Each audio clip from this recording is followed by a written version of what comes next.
thank you so much for taking the time to have this conversation. My pleasure, Gino.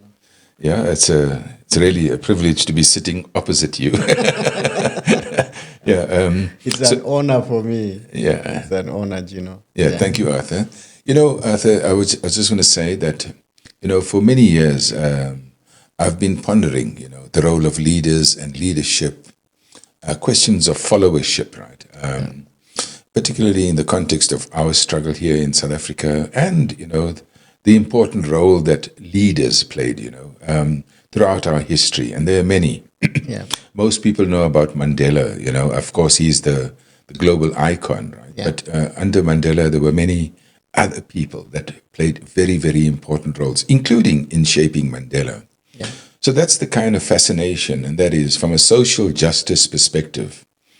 Part of my thinking, post the labor movement, was to think about, what is the future of civil society, and are we, as folks dedicated to working to, changing society for the better, for the greater good, to work for, socially just and economically sustainable societies and so on.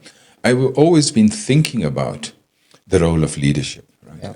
And when I first met you, it was online as a precursor, if you like, in November 2021. Yeah. And the way you explained to me, the sort of the role of the Global Assembly at that time, the board, and what was happening inside ActionAid, of course, was very insightful. But then when I met you in Arusha, face to face, in person, and with you and your team, my first engagement with the board, I was just fascinated with how you were able to, in a very difficult moment, to be put into a situation like that, and to help navigate ActionAid out of, the situation that it found itself there. Then, I was always interested in your, where you come from, where you grew up, your role in ActionAid in Uganda prior to joining, ActionAid globally and so on. So thank you so much, Arthur. I would like us in this conversation to tell me a little bit about your formative years, as a young lad growing up in northern Uganda. When you look back, what are the pivotal moments in in that part of the life that you can ascribe to, in a sense, as part of all the milestones along the journey that you find yourself where you are today, in Johannesburg, in another country, in the southern tip of Africa, and, as Secretary General of an esteemed, international organization. Absolutely. So first, thank you very much, Gino, for even thinking about this. And I think it's an opportunity for me to also listen to myself, in addition to reflecting on the points that you're interested in. You mentioned at some point whether this moment I could have thought about it in the past. Absolutely not. I firmly believe that the future, as we think about it, is not some kind of predetermined destination. It's not something that I have complete control over. So if you had a conversation with me when I was 10 years old or when I was 20 years old, I would never have imagined that I would be the Secretary General of ActionAid, because, it's a future that I had no control over. But it's really important to trace where all this comes from. And so you ask about my formative years. I like to reflect on my prehistory, my pre-existence. Mm-hmm. So my parents, my mother comes from the southwestern part of Uganda, a place called Kisoro. It borders Rwanda, just to give a sense to people who might not have heard about Uganda. Mm-hmm. It borders Rwanda. And my dad comes from a community in northern Uganda, and we border South Sudan. Okay. So Uganda is a small country but very diverse. Okay. My mother doesn't speak my father's language. My father doesn't speak my mother's language. So they met because they were trained as teachers. They met in Kampala, which is the capital of Uganda. And that's where my history actually starts, because then when they met as, in an institute for teacher education in a place called Chambogo, now it's a university, being trained as teachers, they met in class, and then, of course, they fell in love, and then that's how the family started. So I was actually born in Kampala, but grew up for most of my life in northern Uganda, because in the society we live in, the women often leave their homes and go to the husband's home. So my mother had to migrate and come to northern Uganda, where I really spent most of my formative years. So being brought up by teachers, both my parents were teachers, I think was the beginning of becoming the person that I am. Teachers are very humble people, because society, and especially the government, doesn't really reward them for the immense, work and contribution they make to society. We have doctors, engineers, lawyers because of teachers. Correct. But quite often, they are backstage players. We celebrate other professions. In that context, I realized that some of the most important things in life are often not celebrated. Because if there was one profession we all should respect and celebrate, are teachers. Because teachers make and break nations, because they're central to, bringing up future leaders, future lawyers, future doctors, and all of that. So I grew up in a very humble context. Teachers are not the most well paid, not today, not in the past. And so I learned to live within certain means.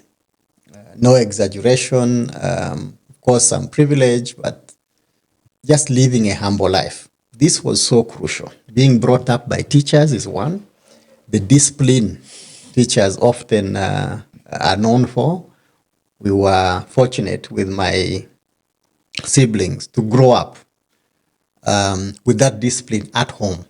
Because when you hear of students talking about school life and the discipline in schools and all of that, imagine that same discipline now being at home. This is the honor that we had. The kinds of things teachers do in school, we were also partaking of it at home. So the value of timekeeping, the value of having a pattern, in school life. You live according to some rules. So all of that impacted, order. All of that impacted my formative years. Again, my father, who of course in many ways has been the breadwinner for the family, was not just a teacher, but he was also a farmer. He inherited a lot of these practices from my grandfather and grandmother. And so during holiday time, we had to go and work because the school fees could not be paid through the teachers' salaries. We had to do more than that. So whenever there was a break in school, we had to go to farm in the village. And that also taught me that you can't just be focused on one thing. Life is not lived in themes, in one themes. To live a holistic life, you need to be connected and rooted as well. So, and then I went to an Italian missionary founded school in Gulu district in northern Uganda. And that was also very important for me, because it was a very strict Catholic founded school. And what it taught me was balance. in life. There was time for playing, there was time for work, there was time for academics, there was time for everything. It gave me order in my life. And looking back, if you really ask me, beyond my family and my parents and my siblings, some of the most profound lessons in life were from that school in primary, because I went to primary school when I was 6 years old, and it was a boarding school. I went to boarding, I left home at the age of 6 and went and started studying in a boarding school, taking care of myself. And I couldn't have done that at that age without a school like the one I've just described. And since then, I've never gone to any day school. I've always gone to boarding. And I think that also taught me very early in life about how you should take charge of your life. Okay? You won't always have your parents. And so I think that's very, very crucial.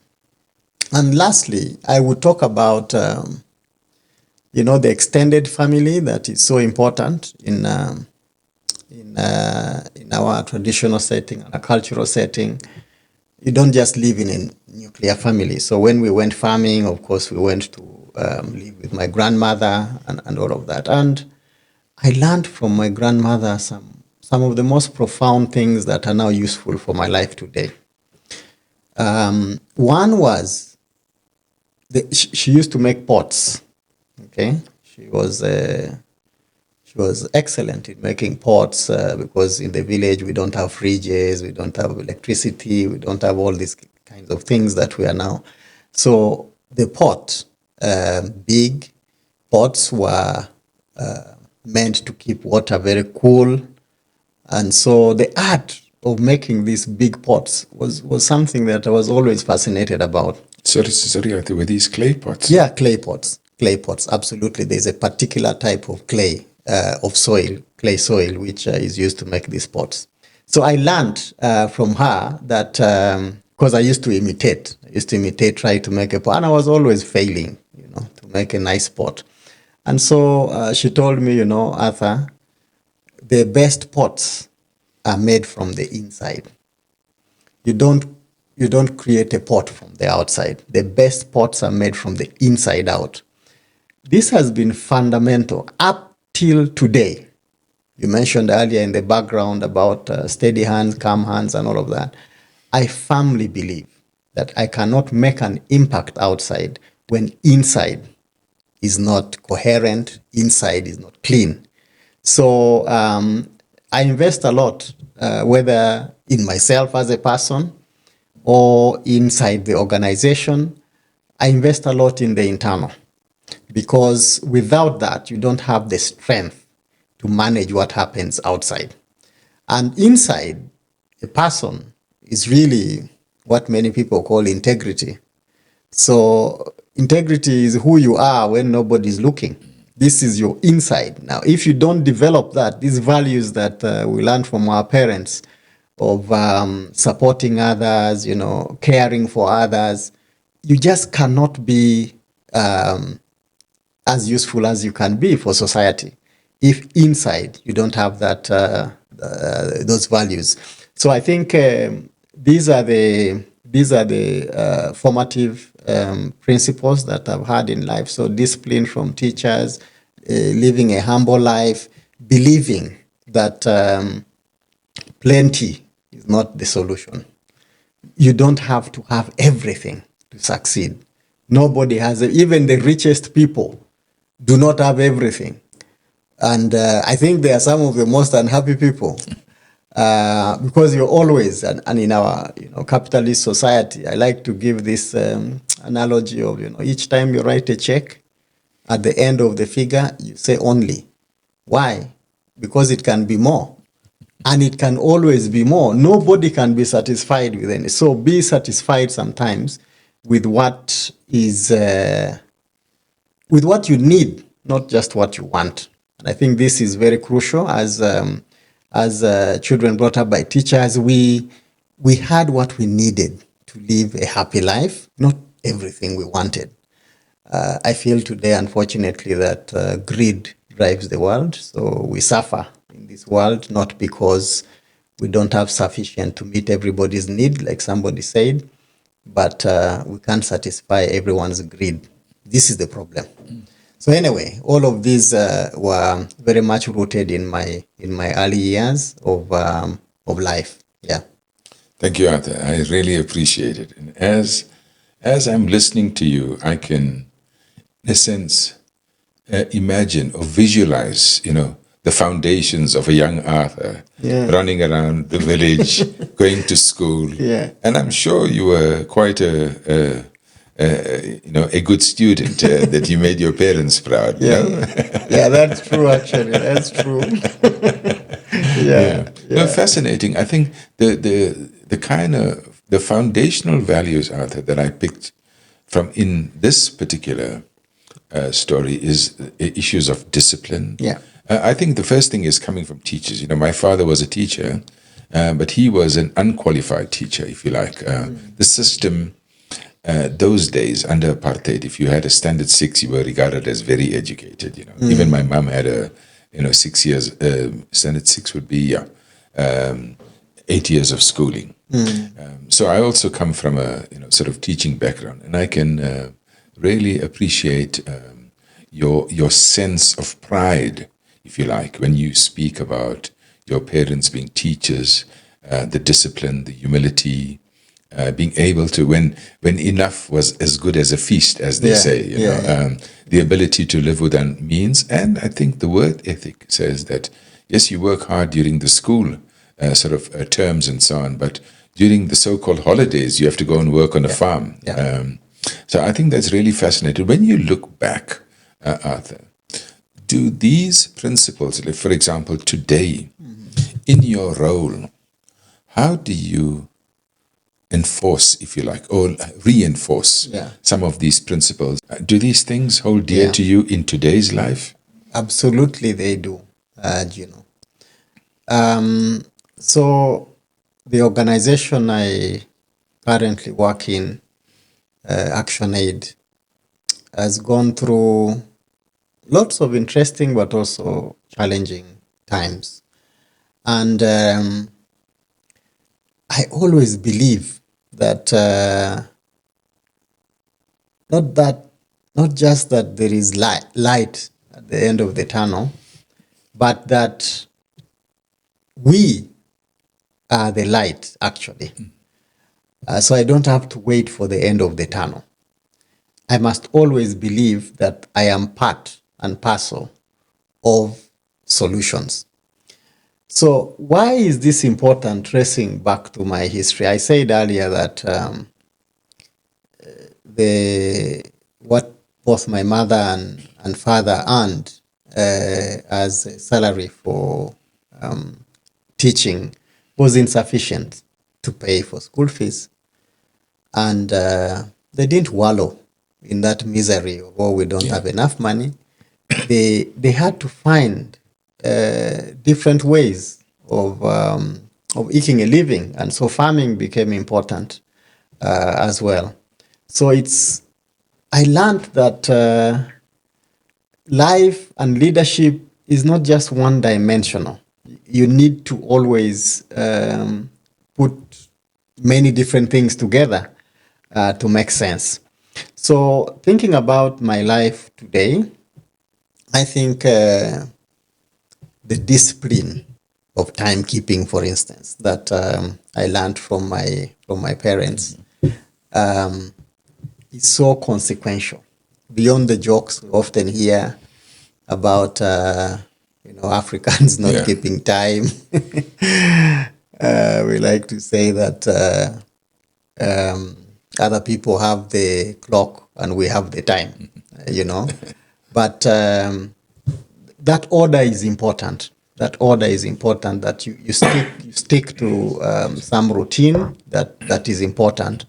And so timekeeping is very, very crucial,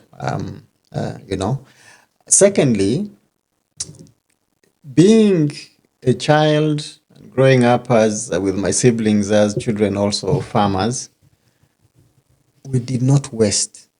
My dad always said, and my mom always insisted, you cannot serve on your plate more than what you need. And not throwing food. We were always reminded, never throw anything to waste. In ActionAid, we deal with public money. People contribute money for our work. We can't waste it. You cannot waste a single cent of public money. In the same way, I wouldn't throw away food. It's the same kind of principle I hold about how to be a good custodian of organizational resources. The principle that I learned when I was young about serving the greater good, I realized that there's a difference between leaders and leadership. And leaders, of course, contribute to leadership as a practice. But most importantly, leaders, I have learned that when you lead, it's not about you. Leadership success is seen in others. Teachers, when students passed exams, who celebrated? It's the students. Yeah. It's not the teacher. It's the student. Teachers are immense leaders whose success is seen in others in the same way.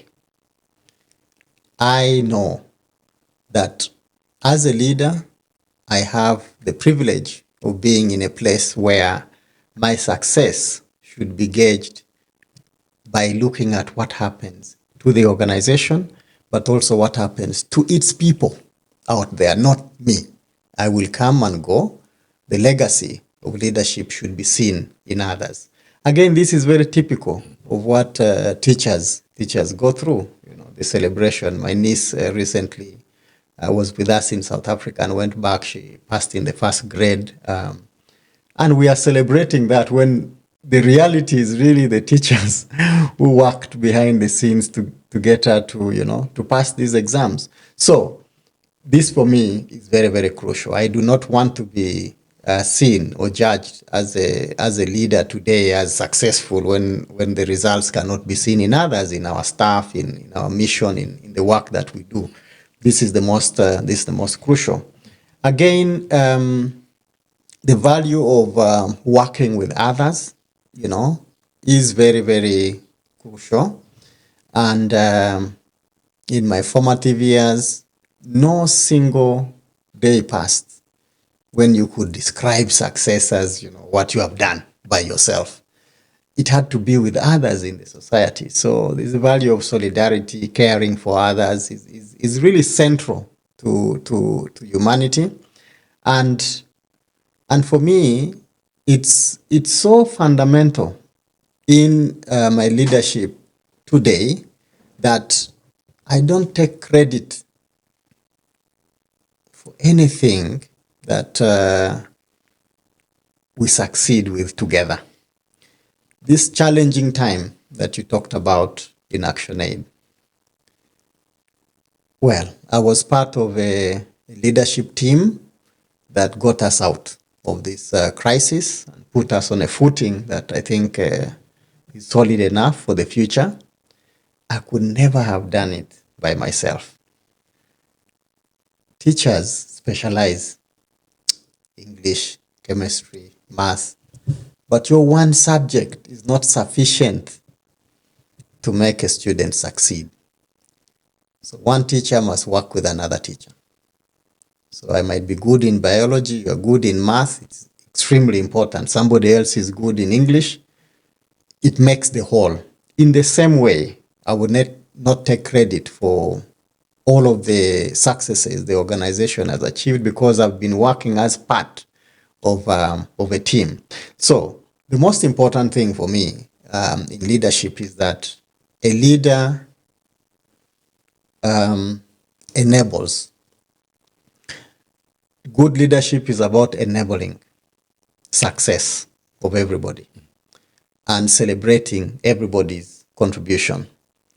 It's very crucial, of course. Like I mentioned earlier, the role my father played, the role my mother played. They were leaders in their own right because they believed, for instance, that all the sacrifices they were making to take us to school was going to pay off eventually for society. Yeah.